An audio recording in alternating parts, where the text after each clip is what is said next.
जयशंकर दत्तगुरू नमस्कार. कर्मफलदाता शनिग्रह दिनांक 15 नोव्हेंबर 2024 रोजी कुंभ राशीतून मार्गी भ्रमण करत आहे. यामुळे ह्या शनिभ्रमणाचा प्रभाव हा परिपूर्ण 12 राशींवर नक्कीच होणार आहे. परिपूर्ण कर्माचं फल प्रदान करणारे, न्याय प्रदान असणारे न्यायाधीश असे हे ग्रह ज्यावेळेस मार्गी होतात त्यावेळेस आपल्या कार्यातील अनेक अडथळे नक्कीच दूर होतात.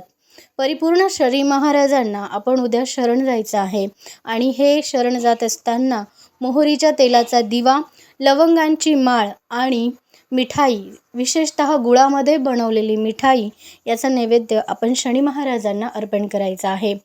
सध्या मकर, कुंभ आणि मीन या राशींना 7.5 चालू आहे. कुंभ राशीतून हे शनी मार्गी भ्रमण दिनांक 15 नोव्हेंबर या दिवशी होणार आहे.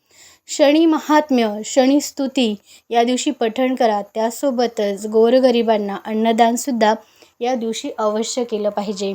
सर्वांना शनी मार्गी भ्रमणाच्या खूप खूप शुभेच्छा. शनी महाराज तुमचे सर्व कर्म उत्तम मार्गी लावो आणि सदैव कृपा आशीर्वाद त्यांचा प्राप्त हो हीच मनापासून प्रार्थना. जय शनिदेव.